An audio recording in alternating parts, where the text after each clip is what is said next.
ان کو نشانہ بنایا گیا. تو یہاں پر جو عوام تھی وہاں، کیونکہ وہ ان کے اعصاب کے اوپر سوار ہو چکے ہیں کہ کسی ٹائم پہ بھی وہ حملہ کرتے ہیں، اور وہ ایسی ٹیکنالوجی، جدید ہتھیار، اب اسی کے لیے اسرائیل کی جانب سے اپنی تیاریاں جو ہے وہ بھی مکمل کر لی گئی، اور وہاں پر ایرو 3 جو ہے اس کو ایک بڑے پیمانے کے اوپر تیار کرنے کے لیے آرڈر جو ہے وہ دیا گیا باقاعدہ طور پر ایرو اسپیس کو، اور اس کو اپ گریڈ کرنے کے لیے، کیونکہ یہ جو ہتھیار استعمال کر رہے ہیں ہائپر سونک میزائل، وہ حالانکہ اسرائیل یہ دعویٰ کر رہے ہیں کہ ہم ان کے ہائپر سونک میزائلوں کو بھی گرا رہے ہیں. تو یہ اس وقت یہ جو سینیریو ہے وہ بہت تیزی کے ساتھ بڑی شدت اختیار کرتا ہوا دکھائی دے رہا ہے، اور یہاں پر یہ رات گئی، یہ جو حملہ ہوا اس نے ایک عجیب سی کیفیت جو ہے وہ طاری کر کے رکھ دی ہے، جو کہ عوام کے اندر بڑی ایک ہیجانی کیفیت ہے، اور عوام اپنے گھروں کو چھوڑ کر، اپنے علاقوں کو چھوڑ کر موو کرتے ہوئے اپنی سیکیورٹی کے لیے، اپنی جان بچانے کے لیے وہ موو کرتے ہوئے دکھائی دے رہے ہیں. لیکن دوسری جانب اس وقت جو یمنی جو حوثی ہیں ان کی جانب سے کنفرم کیا گیا کہ کیسے یہاں پر ایک آپریشن ریجیم چینج کی کوشش کی گئی تھی، بالکل ویسے ہی جیسے لبنان کے اندر ہوا تھا، اور وہاں پر انہوں نے ان کی ٹاپ لاٹ کو جو ہے وہ نشانہ بنایا اور ان کو یوں کہہ لیں کہ مارنا شروع کر دیا تھا. آپ نے دیکھا کہ کیسے جو ہے وہ حسن نصر اللہ جو ہے وہ مارے گئے، پھر آپ نے دیکھا کہ کیسے جو ہے وہ ایران کے اندر آپ نے دیکھا کہ اسماعیل ہنیہ جو ہے وہ ٹارگٹ ہوئے. اسی طرز پر کیونکہ اندر جاسوس گھسے ہوئے تھے، اندر غدار موجود تھے، تو اب اسی طرز کے اوپر یہ جس طرح سے لبنان کے اندر وہ ڈیوائسز جس طرح سے پھٹی، پیجرز دھماکے ہوئے، وہ کسی سے ڈھکا چھپا نہیں ہے. لیکن اب یہاں پر جو یمنی حوثی ہیں ان کی جانب سے ایک سرکاری بیانیہ جو ہے وہ اعلامیہ جاری کیا گیا، جس میں بتایا گیا کہ موساد اور امریکہ کی طرف سے بھرتی کیے گئے کئی جاسوسوں کو حراست میں لیا گیا ہے،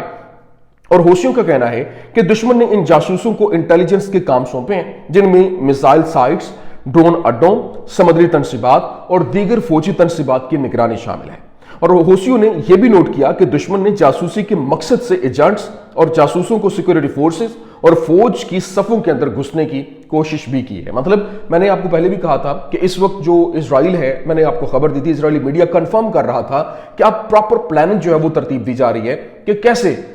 یمن کے اوپر حملہ کرنا ہے، انٹیلیجنس اکٹھی کی جا رہی ہے، اور اس انٹیلیجنس کو اکٹھا کرتے ہوئے پراپر پلاننگ ترتیب دینے کے بعد وہاں پر حملہ کیا جائے گا. کیونکہ تھوڑی سی انٹیلیجنس مشکلات ہیں وہاں پر ان کے پاس، کیونکہ ایک تو ڈسٹنس ہے، اور وہاں پر ان کے پاس اتنی زیادہ وہ مین پاور نہیں ہے کہ وہاں سے جا کے ان کے پاس جو انفارمیشن ہے وہ کلیکٹ کی جا سکے. جس طرح سے ان کے جہاز لبنان کے اندر داخل ہو جاتے ہیں، یا پھر آپ دیکھیں تو وہ شام کے اندر چلے جاتے ہیں، یہاں پر وہ ممکن نہیں ہے. اور اب وہاں پر جو آپریشن کرنے کے لیے انہوں نے اسی طرز پر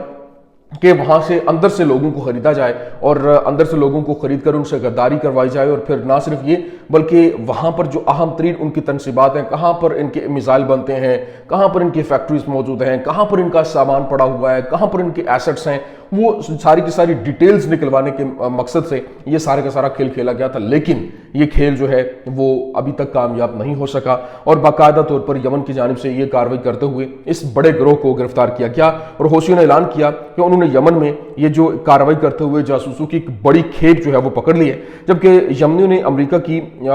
جو خفیہ ایجنسی اور اسرائیل کی جو خفیہ ایجنسی کی یہ ایک پوری کی پوری پلاننگ جو تھی، ایک جو کہہ لیں اس کو ناکام بنایا. اور المعادین اطلاعات کے مطابق جو ہے وہ المعادین رپورٹ کر رہے ہیں کہ امریکہ اور اسرائیل نے یمن میں اپنی جاسوسی کی سرگرمیاں جو ہے وہ بڑھا دی ہیں، تاکہ ملک کی فوجی صلاحیتوں کے بارے میں مزید معلومات جو ہے وہ اکٹھی کی جا سکیں. مطلب ابھی تک وہ کامیاب نہیں ہو سکے، لیکن ابھی کوششیں مزید جاری ہیں، کیونکہ یہ تو نہیں پتا. دیکھیں ایران، آپ شام اور جتنے بھی یہ ملک ہیں وہاں پر آپ دیکھیں تو یہ ان کی کارروائیاں کر رہے ہیں، اور یہ ان کے موساد کے جو ایجنٹس ہیں، جاسوس ہیں، یا پھر CIA کے، وہ موجود ہیں اور وہ اپنی کارروائیاں بھرپور طریقے سے کر بھی رہے ہیں. لیکن اب دیکھنا یہ ہے کہ کیا جو حوثی ہیں وہ ان کو کامیاب ہونے دیتے ہیں یا نہیں. لیکن دوسری جانب اس وقت جو ایک اور اہم ترین معاملہ ہے، اور اس وقت اسرائیلی ملٹری اسپوکس مین کی جانب سے بتایا گیا، the army conducted training exercises in the past few days to enhance its readiness on the border with Jordan. آپ حیران رہ جائیں گے. دیکھیں اردن سب سے اچھا دوست مانا جاتا ہے اسرائیل کا، اور ان کی بارڈر بھی ان کے ساتھ لگتی ہے. بیسیکلی پہلے تو وہ فلسطین کا حصہ تھا، لیکن اب یہ اچانک سے وہاں پر تیاریاں اور جنگی تیاریاں کی جا رہی ہیں، ٹریننگ کی جا رہی ہے. اس کی ریزن کیا ہے؟ آپ کو یاد ہوگا کچھ دن پہلے میں نے آپ کو ایک خبر دی تھی، میں نے آپ کو بتایا تھا کہ اسرائیل کی جانب سے ٹائمز آف اسرائیل نے ایک آرٹیکل پبلش کیا جس میں لکھا ہوا تھا از جارڈن نیکسٹ. مطلب کہ اگلا جو ٹارگٹ ہے وہ جارڈن ہے. اب وہاں پر کارروائیاں شروع ہو چکی ہیں۔ دیکھیں کبھی بھی آپ اگر قرآن پاک میں یہ کہہ دیا گیا کہ یہ یہود و نصارہ آپ کے دوست نہیں ہو سکتے، تو آپ دوستیاں جتنی مرضی بڑھا لیں، وہ آپ ان کی کٹ پتلی بن کے بھی بیٹھے رہیں، لیکن آپ کو خمیازہ اس کا بھگتنا پڑے گا۔ ابھی یہ تیاریاں ایک بہت خطرناک پیش خیمہ جو ہے وہ ثابت ہو سکتی ہیں۔ لیکن یہاں پر دوسری جانب جو اس وقت فلسطینی مزاحمت ہے وہ بھی حملے جاری ہیں۔ ان کی جانب سے یہ خبر جاری کی گئی اور جنگجوؤں نے اعلان کیا کہ انہوں نے جبالیہ کیمپ کے مغرب کے اندر ایک جو اسرائیلی اپاچی ہیلی کاپٹر ہے اس کو طیارہ شکن میزائل جو ہے سیم 7 کے ساتھ اس کو نشانہ بنایا، اور ابھی یہ کنفرم جو ہے وہ کنفرمیشن نہیں دی گئی کہ آیا اس کو وہ تباہ ہوا ہے نہیں ہوا، اس حوالے سے مزید کنفرمیشن جو ہے وہ آنا باقی، لیکن انہوں نے یہاں تک خبر جو ہے وہ چلائی ہے کہ وہ ہٹ کیا ہے انہوں نے۔ لیکن دوسری جانب اس وقت جو سیریا ہے وہاں پر سچویشن بہت تیزی کے ساتھ تبدیل ہو رہی ہے، اور ابھی جو لوکل سیرین جو سورسز ہیں وہ کنفرم کر رہے ہیں کہ the number of injured has risen to 5 as a result of Israeli occupation forces opening fire on residents of the village of Susa south of Al-Quneitra۔ مطلب جو کنیترا کا علاقہ ہے جہاں پر یہ کہا جا رہا تھا کہ اسرائیل نے وہاں پر اپنا کنٹرول حاصل کر لیا ہے، اور وہاں پر جو جھڑپوں کے دوران اسرائیل کی جانب سے اسرائیلی فورسز کی جانب سے وہاں پر جو ہے وہ حملے کیے گئے، اور وہاں پر جو حملے تھے اس کے دوران 5 افراد جو ہے وہ زخمی ہوئے، اور یہ پہلی بار ایسا ہوا ہے کہ ان کی جانب سے وہاں پر حملہ جو ہے وہ اس طرح سے آمنے سامنے جو ہے وہ لڑائیاں اور جھڑپیں جاری ہو جائیں، اور عوام جو ہے وہ بھی اٹھ کھڑی ہوئی۔ اور نہ صرف یہ بلکہ جو اب عوام جو مظاہرے کر رہی ہے گلی گلی محلوں کے اندر، وہاں پر یوں کہہ لیں کہ چوکوں چوراہوں کے اندر بھرپور طریقے سے مظاہرے بھی جاری ہیں، اور عوامی مظاہرے طرطوس تک جو ہے وہ پھیل چکے ہیں، اور دمشق میں جو بندوق بردار اور المزہ کے جو عیسائی محافظ ہیں ان کے درمیان سڑکوں کے اوپر جھڑپیں جاری ہیں۔ میں نے آپ کو پہلے دن سے کہا تھا کہ اگر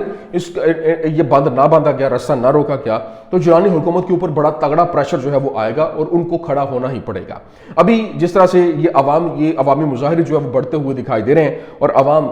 جو ہے وہ سڑکوں کے اوپر آتی ہوئی دکھائی دے رہی ہے، جس طرح سے سچویشن جو ہے وہ تیزی کے ساتھ بدل رہی ہے، اور وہاں پر عوام کو دبانے کے لیے جو جولانی حکومت ہے HTS وہ کوششیں کر رہی ہے کہ ان مظاہروں کو کسی طریقے سے روکا جائے، کیونکہ وہ بہت تیزی کے ساتھ ایکسپینڈ ہوتے ہوئے دکھائی دے رہے ہیں۔ ابھی جو نہ صرف وہاں پر بلکہ طرطوس بلکہ دوسری جانب سیلان اور دیگر لتاکیہ کے علاقوں کے اندر بھی عوام جو ہے وہ سڑکوں کے اوپر آ چکی ہے۔ ایک طرف تو یہ معاملہ جاری ہے، لیکن دوسری طرف جو ترکیہ کی جانب سے پریزیڈنٹ رجب طیب اردوان کی جانب سے کہا گیا کہ Kurdish militants in Syria either lay down their weapons or be buried in Syrian territory with their weapons۔ مطلب اس نے دو ٹوک انداز میں کہا کہ یہ جو کردش ہیں، یہ کردش ملیٹنٹس جتنے بھی ہیں، ان کو یا تو شام کے اندر ہتھیار ڈالنا پڑیں گے، اپنے ہتھیاروں کو دفن کرنا پڑے گا، یا پھر ہتھیاروں کے ساتھ ہی یہ خود سے اس علاقے میں دفن ہو جائیں گے۔ مطلب اب جو کرد ہیں ان کو امریکن سپورٹ حاصل ہے، ان کو اسرائیلی سپورٹ حاصل ہے، دوسری طرف جو طیب اردوان ہے وہ اپنی ایک پراپر تیاری کے ساتھ اور وہ اعلان کرتے ہوئے ان کے خلاف اعلان جنگ کرتے ہوئے دکھائی بھی دے رہے، اور یہ یوں کہہ لیں کہ پورے کا پورا منظرنامہ بہت تیزی کے ساتھ بدلتا ہوا دکھائی دے رہا، اور جو شام ہے وہ اس وقت فلیش پوائنٹ بنا ہوا ہے، وہاں پر آگ لگی ہوئی ہے، اور یہ خانہ جنگی کا ماحول جو ہے وہ بنایا جا رہا ہے، اور یوں کہہ لیں کہ یہی آگ وہاں سے جب پھیل گئی تو اس کو کنٹرول کرنا امپاسبل ہو جائے گا، ناممکن ہو جائے گا، جو کہ نہ صرف طیب اردوان بلکہ جتنی بھی یہ اسلامک لیڈرشپ ہے، یہ تو ہے ہی ویسے ستو پی کے سوئے ہوئے ہیں ابھی تک۔ آپ بلکہ اندازہ کیجئے کہ اس وقت جب یمن جو ہے وہ حملے کر رہا ہے، اور یمن کے حملوں کے اندر یمن کے جو حالات کشیدہ ہوتے جا رہے ہیں، کیونکہ جب ایک طرف وہاں پر وہ فلسطین کے حمایت کے اندر وہ لڑ رہے ہیں، اور اسرائیل کے ساتھ وہ یوں کہہ لیں کہ بھرپور طریقے سے آمنے سامنے کھڑے ہیں، یہاں پر یمن میں متحدہ عرب امارات کے جو حمایت یافتہ عسکریت پسند ہیں، انہوں نے حوثیوں کے خلاف اپنی جنگی تیاریوں اور جنگی کے اندر اضافہ کیا ہے، وہاں پر حملے شروع ہو گئے ہیں، اور انصار اللہ حوثی جو ہیں وہ یمن کی مسمیر اور لاہیج سمت کے ساتھ سرحد کے اوپر کمک جو ہے وہ بھیج رہے ہیں، اور وہاں پر بھی وہ ان کو انگیج کیا جا رہا ہے۔ تو یہ آپ خود اندازہ لگا لیں کہ کتنے بڑے کینوس کے اوپر بڑی پلاننگ جو ہے وہ ترتیب دی جا رہی ہے۔ یہ کچھ عام ترین اپڈیٹس تھیں، میں نے کہا آپ کے سامنے رکھ دیں۔ امید کرتے ہیں ویڈیو آپ کو پسند آئی ہوگی، پسند آنے کی صورت میں لائک کیجیے، شیئر کیجیے، اور ہمارے چینل کو سبسکرائب کرنا مت بھولیے گا۔ شکریہ۔